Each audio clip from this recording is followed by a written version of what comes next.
Introduce yourself. I'm Jamilah Beasley. I am the Southport Councilwoman and Council President of the Township Council President. Who's the lady to your left? This is Jamilah. She is the Vice President of the Irvington School Board.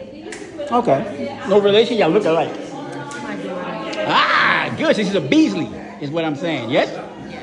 Jamilah Beasley, earlier I asked a question. I was talking about the separation of powers between the Board of Ed and the municipality.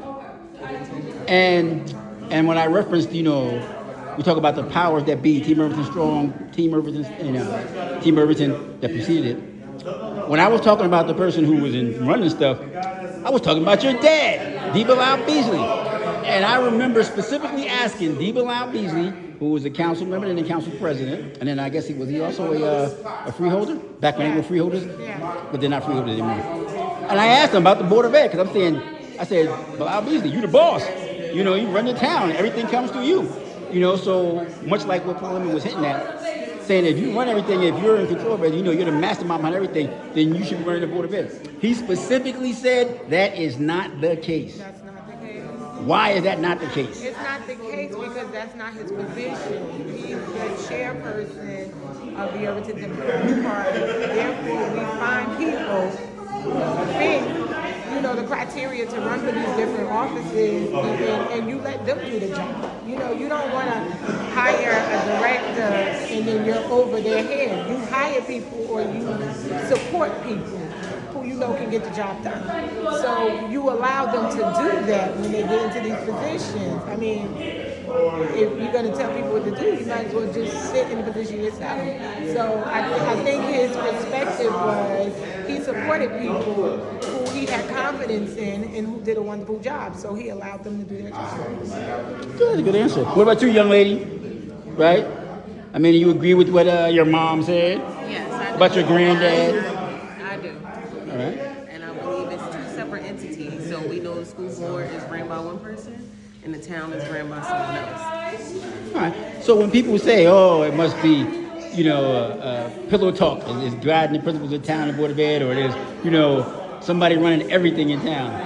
In your experience, has that been the case? No, I disagree because even with my daughter being on the board, there's certain things that I don't know until I sit into a school board meeting. You sure about that? You should mind. She don't be like, yo, you better do it. I'm going to beat you like I did when you kid. No. And you know what?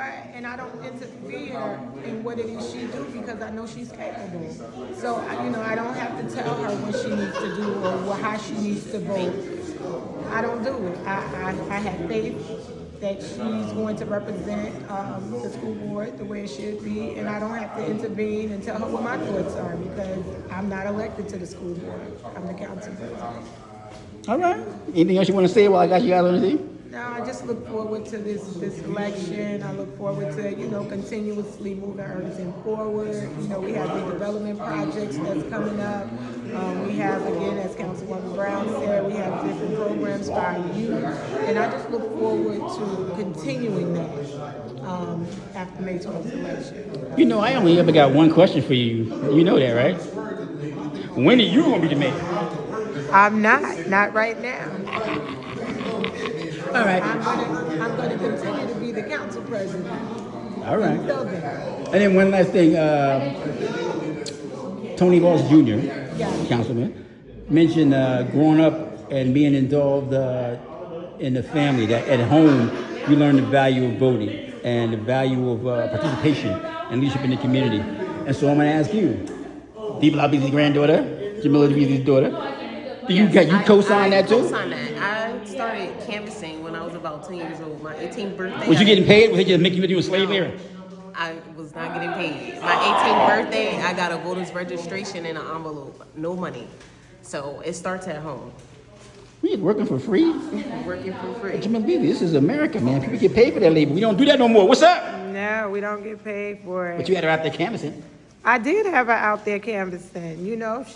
She got paid in other ways. Ooh, that was so nice. The sneakers that she got, the hairstyles, all of that, the clothes.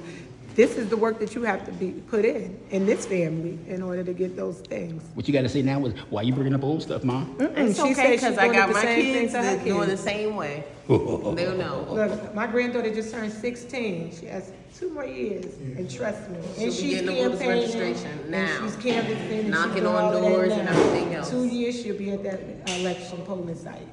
All right, good enough. Thank you very much. You're welcome. And nice tattoos. Thank Thank you. you.